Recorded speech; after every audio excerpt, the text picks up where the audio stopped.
Hello everybody, I'm Paul Beckwith, and in this video I'm going to talk about the incredibly active tornado season, extreme weather season that has been occurring for 2025, particularly in the United States. It's definitely one for the record books. There's been massive numbers of tornadoes compared to the average year, and we're getting a lot more of the high-end EF3, EF4, even I think some EF5 tornadoes possibly, although I'm not sure. Anyway, they're stronger. There's more of them, and they seem to be definitely shifting from the traditional tornado alley southeastward. Okay, so this is an image showing the 2025 tornado season, and you can see where they've been occurring. This is where, the pink areas are where the the red areas is the tornadoes, and there's different intensities and different concentrations. So let's talk all about that, why that's happening, how climate change is related to that. Okay, so this really opened my eyes when I saw this Facebook post from about a week ago by John Sheave.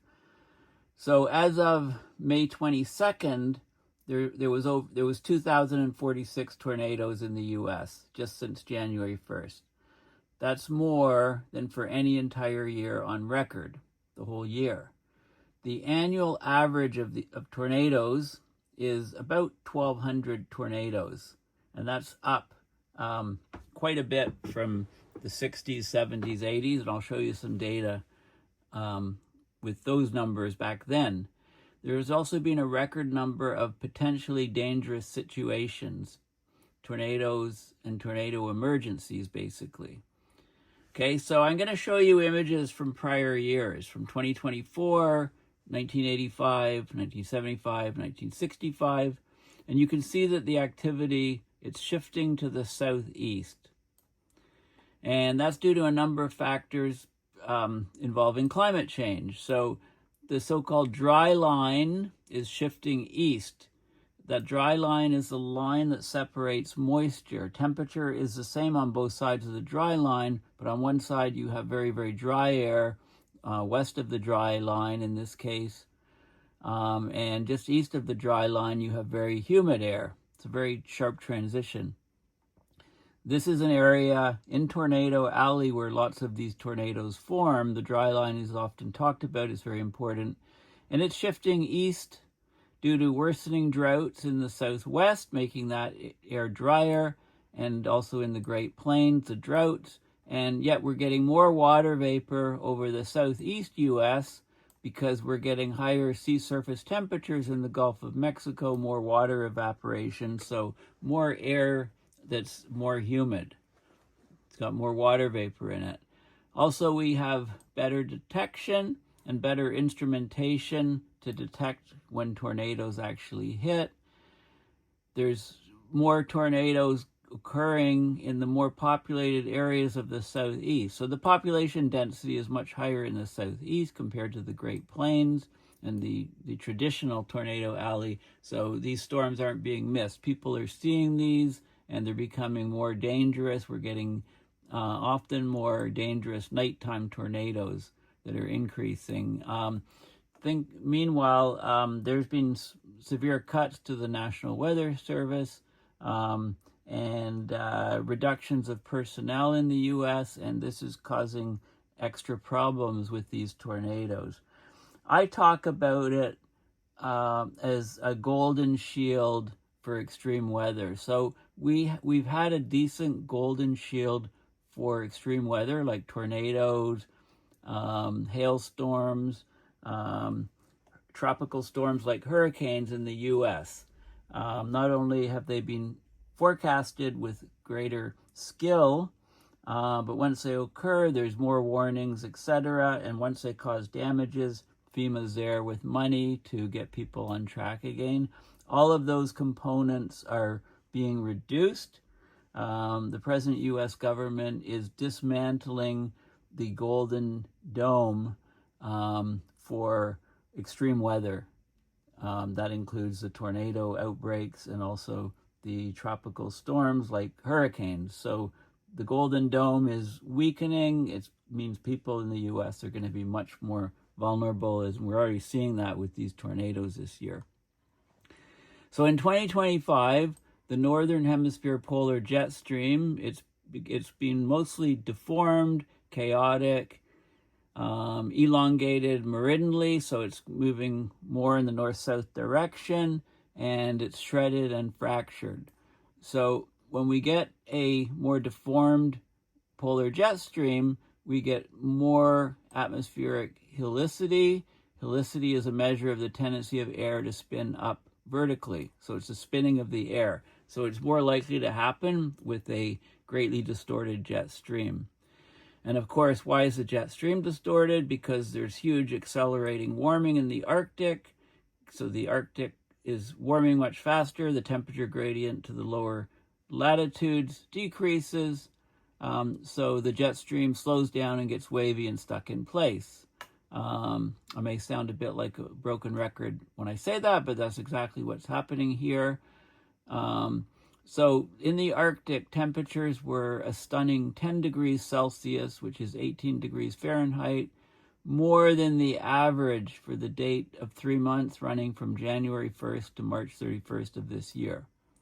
So the incidence of tornadoes, violent tornadoes, extremely large hail, severe winds, torrential rains, and flooding has increased dramatically across much of the mid-latitudes of the Northern Hemisphere this year. So you can ask the AI, is the helicity increasing with polar jet stream deformation? And the short answer, yes, helicity can increase with polar jet stream deformation. Complex relationship, generally a weaker, wavier jet stream caused by a warming Arctic is associated with an increase in helicity. Because the polar jet stream, when it's disrupted and wavier, it can lead to more stationary or stuck weather systems, an increased north-south temperature difference, and contribute to more helicity. And you can get more details here. You know, helicity is a measure of the amount of twisting or swirling in a fluid flow like the jet stream. In the context of the polar vortex and the jet stream, a weaker jet stream with increased waviness can lead to more complex and twisted airflow patterns. So remember that the polar vortex split, you know, it in reverse direction and fractured and broke into two chunks. And don't, if you haven't seen my video on the polar vortex disruption, make sure you have a look at that video. I did the video with Climate Emergency Forum, and I think, you know, last I checked, it had over 85,000 views. We're getting, of course, the warming Arctic is behind a lot of this stuff. It's causing the polar jet stream to weaken and become more wavier because the temperature difference between the Arctic and mid-latitudes decreases, leading to less strong zonal winds, more strong meridional winds, right? Jennifer Francis has done a lot of work on this. When the jet stream becomes more wavy, it can meander and disrupt the usual flow patterns. This increased waviness can lead to more stationary or blocked weather patterns. You know, it just sits there for days on end. Low pressure systems can linger in one location. The changes in temperature and wind speed can lead to higher levels of helicity, and you have tornadoes in spades. The disruption of the polar vortex can encourage the polar jet stream to become wavier, leading to extreme cold outbreaks. So this is what happened this year. You get cold outbreaks in some regions, but in regions right next to them, perhaps unusually warm temperatures. So so there's more helicity in the jet stream, and this is what's going on. Okay, so this was an excellent article. So let's have a look at some more of the details.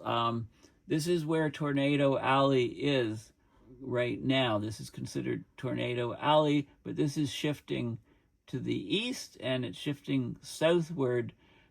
These are some of the factors. You've got cold, dry air from the north up here, containing it here. You've got the jet stream coming right up here. You've got warm, dry air coming this way. This is the dry line I was talking about. Okay, same temperature on both sides, but very dry air here, very humid air here. Why is it humid here? Because it's getting the warm, moist air from the Gulf of Mexico. More evaporation, warmer seawater, more evaporation, moisture-laden air coming up here. And this would be a warm front here, and then a cold front down here, and you get a clash in this dry line. So this is, but the way, the location of Tornado Alley is shifting. This is tornado activity in the U.S. You see a lot over a more widespread region. This is, there's other good information about Tornado Alley. The term was first used in 1952 by U.S. Air Force meteorologists as the title of a research project to study severe weather in parts of Texas and Oklahoma. So the term Tornado Alley has been around for quite a while. This is the average from the National Climatic Data Center. This is from 1991 to 2010. It's the states with the highest average number of EF0 to EF5 tornadoes per 10,000 square miles. And you can see, Florida gets an awful lot. Many of these spin off of the tropical storms or hurricanes. Kansas, Maryland, the plain states, the central states, and there's some information from Canada as well, the regions where tornadoes hit in Canada. Okay, they talk about the tornadoes that hit Ottawa just a few years ago. They mentioned them. Okay, you can get more information on the dry line here. This is the same figure. We got the dry line here, but it goes into more details on what the dry line looks like from satellite images where the thunderstorms form. So this is very dry air. This is where the thunderstorms are. Very sharp transition, the dry line. Moist air here coming up, clashing with very dry air. So this whole dry line, if it's shifting eastward and to the south, it moves the location of Tornado Alley. So let's have a look at the data.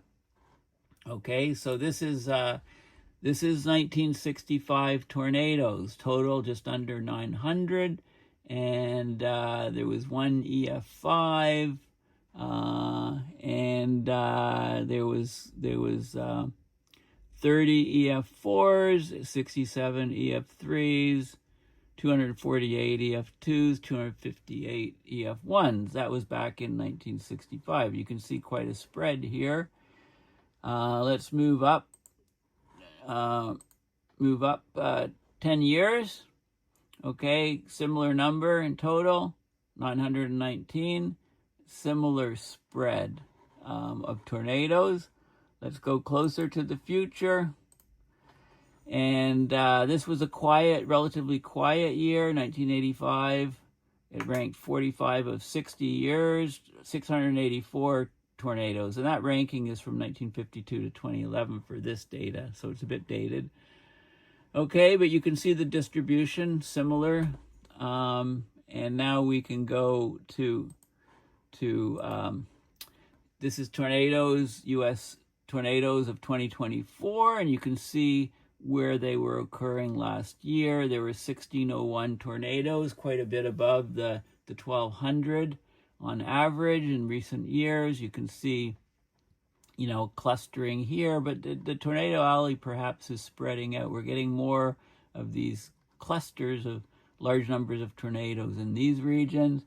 And then we can go back to the 2025 data. This is just from January 1st to May 22nd. Already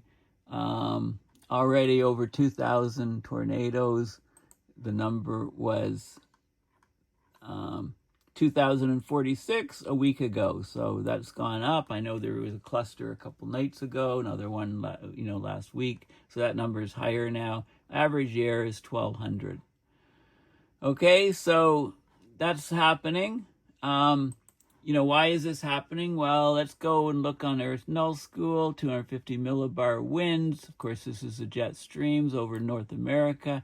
See a very strong ridge up here Problem is, this is really warm and dry air under here, and this is where all the fires, are very active in in Manitoba, Saskatchewan already. Fire warnings, projects under fire advisories, lots of smoke being generated. Over here, if we go down into the U.S., then there's a trough here, colder air. Okay, so this is a very fractured and broken, wavy jet stream in the north-south direction. I mean, look how far north this goes, and this ridge, right? And and then the troughs go deep down. I mean, it's just incredibly fractured and broken. And so is the southern hemisphere jet stream, although there are straighter sections, so it's not as convoluted. I mean, this is just jet stream craziness. What happens in the Arctic doesn't stay in the Arctic. Okay, now the climate.gov, science and information for a climate smart nation, that says here. This is a NOAA site. They have a good article on tornado season 2025, which was just posted a couple days ago. So we'll have a look at that article. There's also good information on all of these different topics. And you can click on any of them and get more data, popular sections, so snapshots of climate maps, ENSO patterns.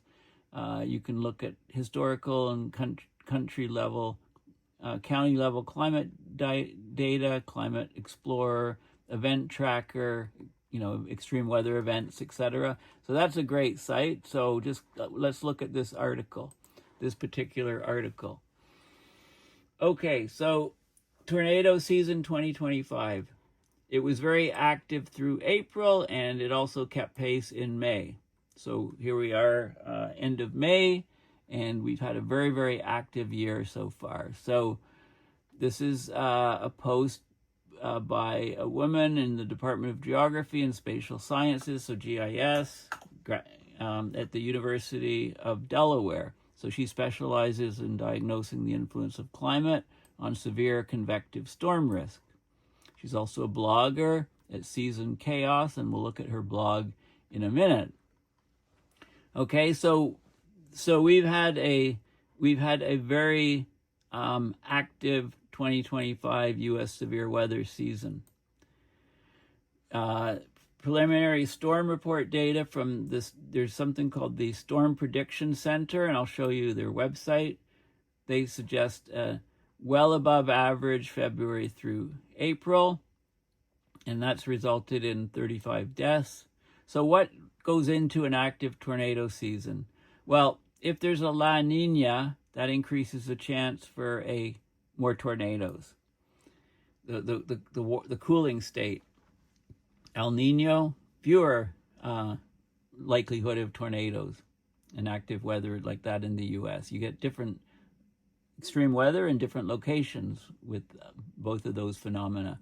So we've been La Nina-ish. We're pretty neutral now, but we were La Nina-ish into May. NOAA issued its final advisory in April on ENSO. So how do we connect climate scale phenomena like, tornado, like La Nina, El Nino, those global scale things to weather events, specifically tornadoes? I like the analogy used. So think of weather versus climate as, weather is like a single workout. Climate is your overall fitness. So you can understand how individual workouts, weather events, result in overall fitness, climate. So climate and accumulation of weather events. But it's a two-way interaction, right? Just as your fitness determines the type or intensities of workouts you can do, the climate influences the types or intensities of weather events that can happen. Okay, so it helps you think about how severe weather might be affected by the global ENSO, El Nino Southern Oscillation, the La Nina El Nino. How do individual workouts add up to overall fitness? Well, it comes down to lifestyle habits, good sleep, hydration, diet. If those are in sync, you're more likely to have strong workouts and fitness gains. Okay, so but these habits for weather and climate are like the subseasonal phenomena that shape day-to-day weather. So La Nina can lead to more active tornado seasons because it influences something called the Pacific North American, or PNA pattern. Okay, so this is like an atmospheric mode, large scale. This is a positive phase of the PNA. You get a low pressure area here, you get a high pressure area here, another low here. This is not very active for tornadoes with the high here. This is a negative. So this is February of 2016, the setup. This is February of 2019. Here we have the PNA is very, very negative here. So you get a very strong high here, where the low was before. You get a relatively strong low here over the western US, and you get a high over here. So this is a perfect setup for, you know, what we're seeing now is very, very close to this negative phase. Okay, so there's two phases. The locations of highs and lows, the flow of the jet stream around them, it often produces a sharp warm-cold split in temperatures in the western and eastern halves of the United States. The negative phase is linked to favorable conditions for tornado outbreaks because you've got the long low pressure low here. Okay, so in March 14th, 15th, 2025, there was a very strong major tornado outbreak. Of course, tornadoes come from thunderstorms, so thunderstorms need instability. You need warm, moist air near the surface, cool, dry air aloft, up high. So the buoyant air at the surface can rise and produce strong convection, which is updrafts, and that produces the rainfall. You also need wind shear, which is winds different speeds or directions at different altitudes. So it's a change in wind speed or direction with height. So shear basically tilts the cumulonimbus cloud. So the updrafts are in a separate location than the downdrafts and the rain. This is very important that the cumulonimbus cloud is tilted, so the updraft and downdrafts are in different locations so it doesn't self-quench and weaken itself.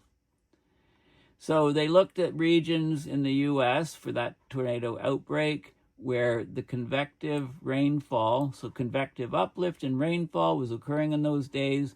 They also looked at the regions where the instability and the shear or rotation were most extreme, the helicity. And you can look at the overlap of the two, and that allows you to predict the regions that are the greatest risk of tornadoes. Okay, it's like you're aligning good sleep, good hydration, and some timely carb loading to have the best workouts.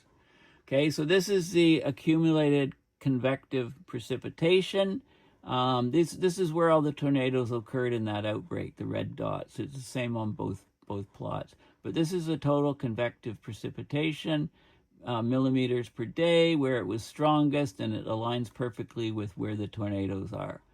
This is the extremes in rotating updraft potential and instability. So the updraft potential is in the blue area, which extends all the way in here. Instability is in this lighter area, and the overlap between the two is this region here, and it matches perfectly with this, and it's where all the storms are dabs in the center.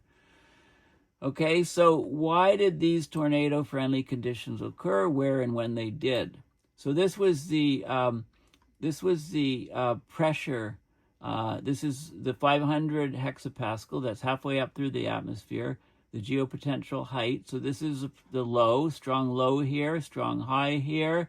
Look at the tornadoes that occurred in that outbreak just over those 2 days, and they're smack dab in the center between these two regions. Okay, so when there's a large pressure contrast, it's favorable conditions for strong thunderstorms, therefore favorable conditions for movement of air, dynamics, large energy in the atmosphere, tornadoes. You get warm and moist air from the south and cool and dry air from the northwest. So you've got the warm, humid air coming up from the Gulf. I already said very high sea surface temperatures. You've got the cool, dry air from the northwest. and the clash region is where those storms occur. So ENSO kind of sets the pace. The pressure pattern during the mid-March outbreak is the atmosphere's preferred configurations, a negative phase of the PNA. So just like you can get into the habit of sleeping, hydrating, and eating well, that leads to a higher probability or chance of strong workouts. A negative PNA, of course, if you see Antonio in the gym, that helps you too, gives you motivation. Negative PNA can describe the habit or recurrence or persistence of the atmosphere to set up tornado-friendly weather patterns. The PNA was mostly negative, minus 0.18 for that March outbreak and in the days leading up to it. Now, how is that connected to the ENSO? Right, La Nina has been linked to above normal tornado and tornado outbreak activity. Outbreaks are when many tornadoes occur or happen in a short amount of time, in a day or two, like the March 14th to 15th event, 2025. La Nina has more frequent negative PNA days. Okay, so that's the bridge. So it's all here. So when we have, this is a number of tornadoes that occur typically during El Niños, neutrals, and La Nina. So a lot more in the La Nina phase. This is February to April totals. On average, this is the fraction of negative PNA days, and with El Nino, there's not so many. That's at 0.26, 0.27, 27% of days, 40% are neutral, and you got over 50%, just over 50% are negative for the La Nina. So during La Ninas, there's much higher probability of these outbreaks. Okay, so here's another way of looking at it. This is how ENSO affects the spring tornado activity.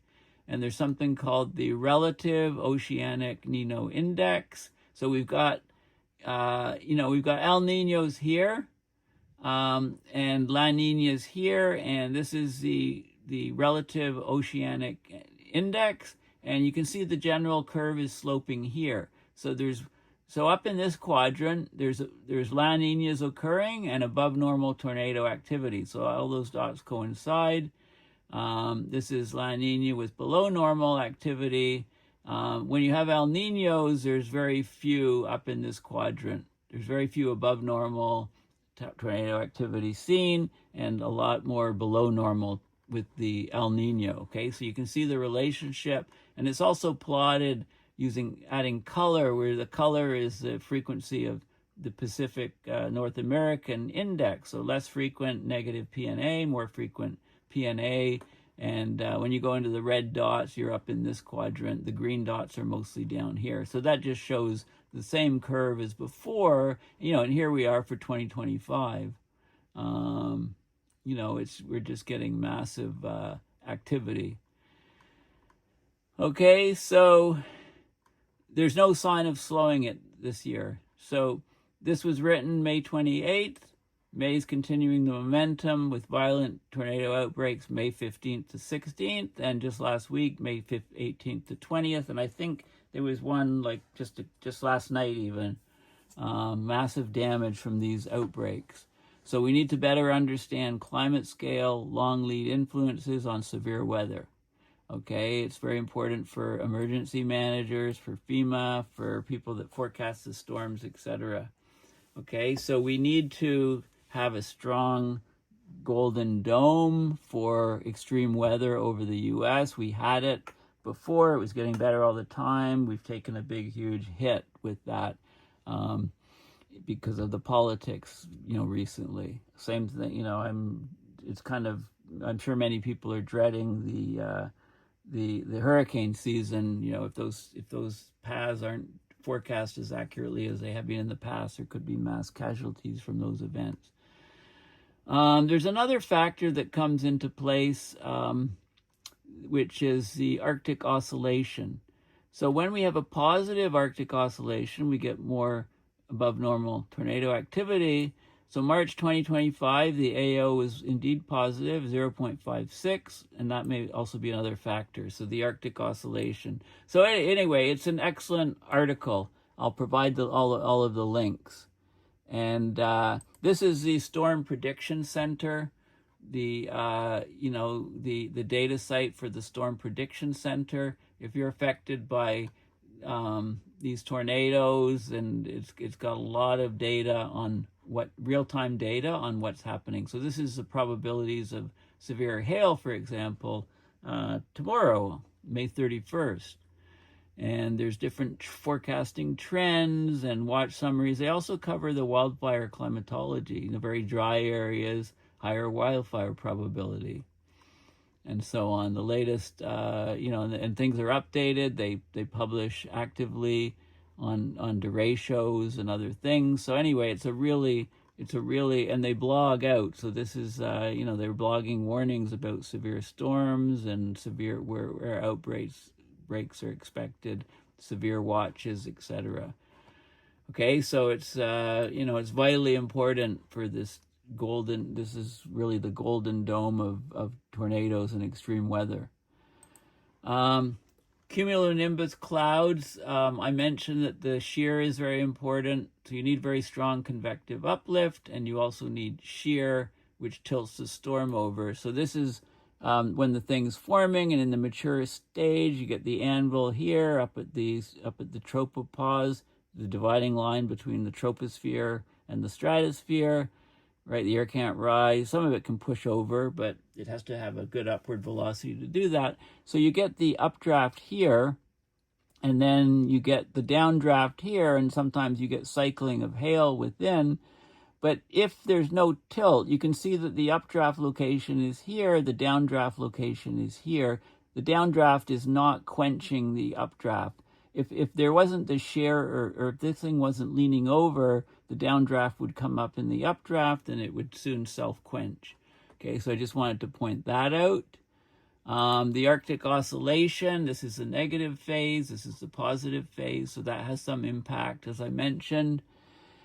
And let's look at the blog. So this is the blog, Season Chaos, by the author of that article. This article here, okay, Kelsey Malloy. She's also the blogger at Season Chaos. Okay, so this is the articles. It's not too frequent, but there was one in May 6 about the QBO. So I had a look at that. This is the quasi-biennial oscillation. There's some good information on the QBO if you want to understand that. There's also the teleconnections to the overall climate system. So, here's Hadley cell, deep convection, precipitation, stratospheric polar vortex has an impact. The North Atlantic oscillation, the QBO, and so on. So it's got good connections between that, and this probably plays into these, it plays into the extreme weather and where it happens. So another good source of information. So let's go back to the beginning.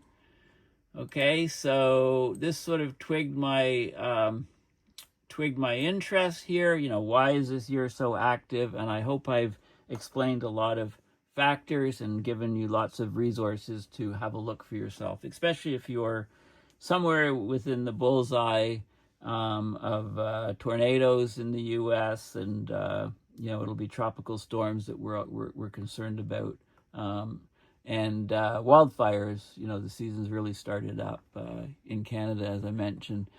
So thank you for listening. Please consider going to paulbeckwith.net and donating at PayPal to support my research and videos. And also you could consider going to Paul Beckwith store, and I've got lots of different t-shirts here that you could consider getting. So thanks for listening, and bye for now.